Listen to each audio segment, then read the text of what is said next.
What is up, you guys? I'm Charmx. Today, I'm going to be reacting to Game Theory, Cuphead's Secret Business by the Game Theorist. Now, I've never reacted to a Game Theorist video before, but I have reacted to, was it the Movie Theorist, I believe?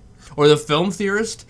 And I had some requests to react to the Game Theorist, so yeah, today I'm going to be reacting to the Game Theorist theory on Cuphead. So yeah, with that being said, hopefully this is going to be quite interesting, and if you guys like this, I'll maybe react to some more Game Theory videos in the future, but with that being said, let's begin!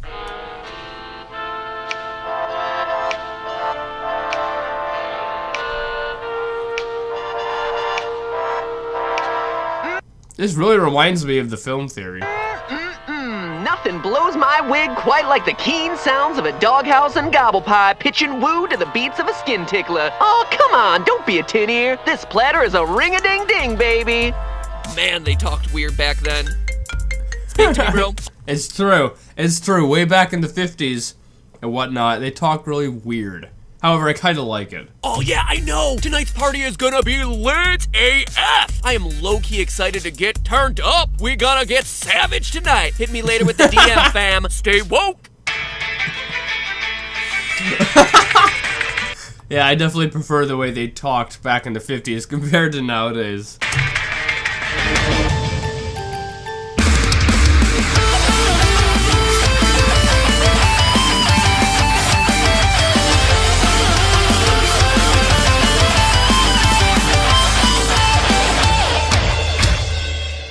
Internet, welcome to Game Theory, the thickest show in gaming. That's thick with 4 C's, a K, and a silent Q-U-E. If you're looking for a break from these, well,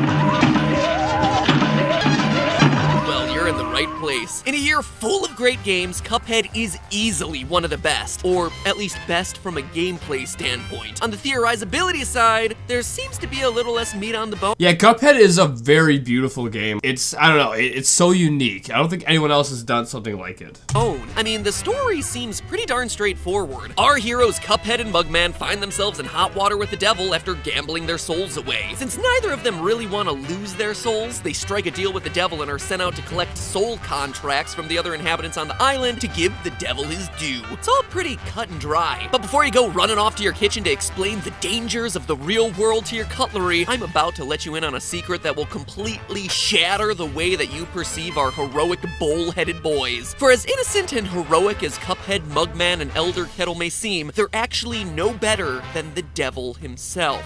Now, how can you possibly justify saying that? You look at the evidence, it is clear that these three are active criminals, participating in an industry of sin. Not gambling like the devil and King Dice, but instead illegal alcohol sales.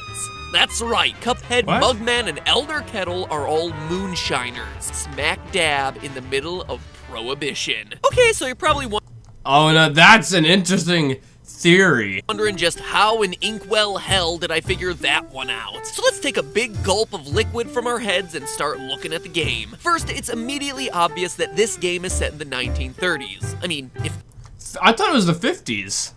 I don't freaking know. the animation and music didn't already tip you off, the game reminds us of its setting very frequently. We've already covered this era of animation in our analysis of Bendy and the Ink Machine to death, so no need to belabor the point here, but on this subject, here's a really fun fact. When called out on Twitter for the inconsistent coloring of Cuphead's hands and shoes, sometimes white, sometimes yellow, brown, even the color of their shorts, the makers of the game, Studio MDHR, responded that it was to mimic the inconsistent coloring practices used by cartoons at the time. It's just another reason to absolutely love this game and its attention to detail. Anyway, the reason I bring up the setting of the game is because it has everything to do with the devil's evil scheme on Inkwell Isle and how Cuphead fits into that. You see, between 1929 and 1939, the world as a whole suffered from the Great Depression, an economic crisis that began in the United States with a crashing stock market, but had devastating effects on markets around the world. In the US, the unemployment rate would eventually rise to 24.75%. Wow, I never knew that. That's crazy. That's almost 1 out of every 4 people would have had no job. That's crazy. which meant that out of a workforce of 51 million people, 12 million people were left jobless. It was so bad that the US dollar wouldn't be worth a whole dollar again until 1944. So you had prices rising, the dollar losing its value, and people losing faith in the government to help with this job crisis. With no hope in sight, people started to look for hope in other places, like a big win on the craps table or at the bottom of a stiff drink. Tobacco, alcohol, and gambling all saw huge upswings during this period, and thus America saw the rise of what became known as the sin industries. Businesses that got their name by exploiting human addiction to less than savory practices. Think it's a coincidence that the casino in Cuphead is run by the devil? Absolutely not. In fact, the Las Vegas we know today owes itself to the sin industry boom of the 1930s. The legalization of essentially all forms of gambling happened in 1931. Everything from slot machines to cards to craps. And where have we seen all of those before? Oh yeah, across Inkwell Isle. Tobacco use, meanwhile, took on a completely different tone from how we perceive it today. Cigars were associated with tough guys, while smoking cigarettes was meant to make you look sophisticated and refined. Now look how we see smoking portrayed throughout Inkwell Isle. On the gambling boat with Ribby and So obviously, yes, this is supposed to be taking place during Prohibition. But where's the evidence that says Cuphead is freaking making moonshine? Like, that's a huge stretch. Croaks, we see classy lady flies in the background. And if you can make it out behind the fight with Mr. Wheezy, a living cigar, you'll see twisted images of mysterious men in trench coats all smoking together. And again, both those fights are tied to gambling in some way, and by proxy, the devil. This is the 1930s, sin industries. But of the three sin industries during this era, the most interesting was alcohol, because this was smack dab in the middle of Prohibition. For those of you who don't know, the Prohibition was a ban on alcohol that happened between 1920 and 1933 in the US. It was a And it did not go over well. governmental effort to reduce crime, solve social issues, and make Americans healthier by ceasing the production and spread of this so-called devil's drink. But it actually just ended up doing the exact opposite. Organized crime and gang violence surged during this period as underground booze trafficking became big business. It was just a total failure across the board. Just because it was illegal, people were still finding ways to get a hold of their alcohol. And if you pay attention to all the little details in Cuphead, you'll notice that the only places you see alcohol are in areas owned by the devil. The aforementioned gambling boat and the devil's casino, where you actually throw fisticuffs. Fisticuffs, couldn't resist. Fisticuffs against whiskey, rum, and a martini. But remember, this is 1930. It is literally in the middle of Prohibition. All of this is illegal. It would make sense for the devil to be breaking those anti-alcohol laws, but it would be something else entirely for poor, innocent Cuphead to be doing it. Sadly, though, that's exactly what he's doing. Cuphead, Mugman, and Elder Kettle, heroes by day, and moonshiners by night. Moonshiner was the What? You haven't shown evidence that they're freaking moonshiners. I don't... Come on! Come on! name given to someone who made home-brewed illegal alcohol during the Prohibition. And while many were unsuccessful, and I mean really unsuccessful, we're talking 65,000 people dying from poisoned liquor in 1 year. Wow, that's a... Whoa. Levels of unsuccessful. Eventually, the science did become refined enough that alcoholic beverages were being produced that didn't necessarily need to include "may cause death" on the label. Since making the stuff was illegal, most moonshiners tended to work far into the woods, near a water source, and in places that only they would know how to get to. You can make moonshine using practically anything, but at its most basic, all you need is a pan, a kettle, and a rubber hose. Once you have your juice, it would be placed into jugs, marked by X's to indicate how many times they were distilled, aka how much punch your moonshine was packing, and then they were delivered in secret to various businesses. From there, it would be common for your drink to be served by tea kettle or coffee pot into a teacup or coffee mug to avoid suspicion. Now, where have I seen all those things before? Moonshine, made using a kettle, served in teacups. But that's not all. Think about where Cuphead starts his journey. Elder Kettle's home. The only place that's away from town and completely surrounded by woods. Just So what? That's like saying every farmer or every person who lives out of a city is doing something crazily corrupt and immoral and illegal. Like, no, it's just property outside of the city. You need to have more evidence. If you're just saying, oh, they live out in the middle of nowhere, therefore they are moonshiners, that is freaking really grasping. That's really grasping at straws, or whatever the saying is. Like where the moonshiners lived during the Prohibition era, and right next to a water source. Coincidence? Maybe, but consider this. You ever wonder why Cuphead lives on an island? It seemed like a weird choice to me, that Inkwell is just a series of small interconnected land masses all sharing the same name. Well, the size, shape, and general topography of Inkwell Island is actually fairly similar to the Bahamas,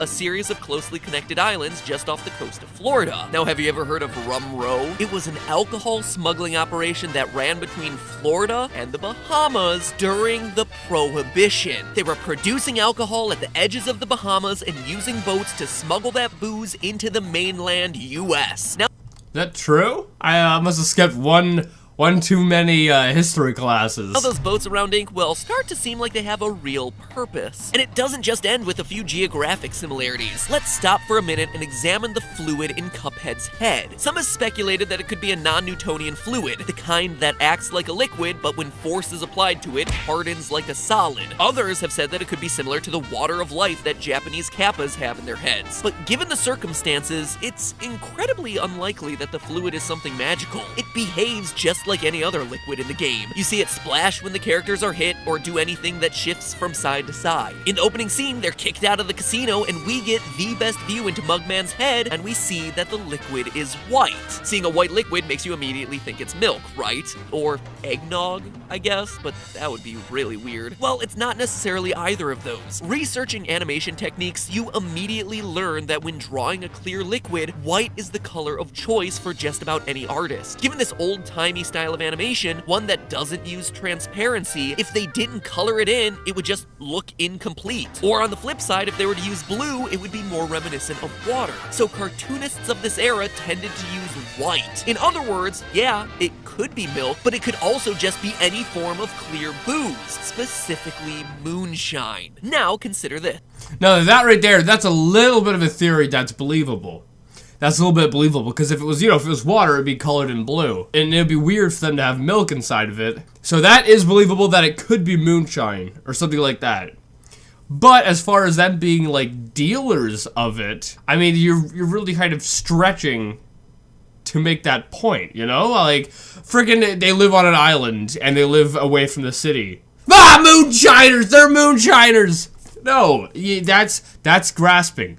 But the part when it comes to the liquid in their head, that's believable that it could be moonshine or whatever inside their head, if that makes sense. Before a fight, the timid Mugman takes a huge gulp from his head to get himself pumped for battle. You're not taking a swig of milk and then suddenly being infused with courage and doing flips, but there is the stereotype of taking a stiff drink of liquid courage, alcohol, before a fight to get yourself all charged up. But for super solid evidence, we need to keep looking back to the past, but this time not as far back as the 1930s, instead back to 2015's trailer of Cuphead, where he pours white liquid from a...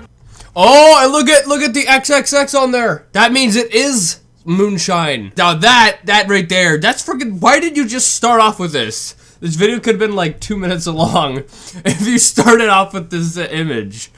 Like right there, that proves that it is moonshine in their head. Now the question is, where do they get it from? Now, so they could produce it themselves, or they could have purchased it, through the underground. So you don't know. Jug marked with 3 X's into his head. 3 X's, the mark of bootleg alcohol. A triple distilled jug of moonshine, which in 1930 is expressly outlawed. So there you have it. Our innocent heroes are actually no better than the devil in his casino. They're agents of one of the Prohibition era's most nefarious sin industries, distilling illegal booze with Elder Kettle in their secluded shack in the woods on the outskirts of Inkwell. Can't make it any more black and white than that. But the editors can. But hey! All that for a little joke. That's just a theory. A game theory.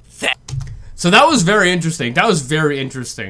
And definitely at the end, that last image with, you know, them putting XXX in the head, that does make me believe that it's obviously alcohol in their cup. But as far as them producing it, it's possible, but I don't know if I would believe that, because they could be the ones who just purchased it, right? They could purchase it and then drink it, so you don't know. But either way, they're definitely partaking in illegal activities. Anyway, if you like this video, make sure you give it a thumbs up, possibly share it with a friend if you're new, and subscribe to the family. Also, make sure you go subscribe to the Game Theorist, and if you want me to do more of these kinds of reactions, make sure to let me know in the comments. And with that being said, I'll see you guys next time.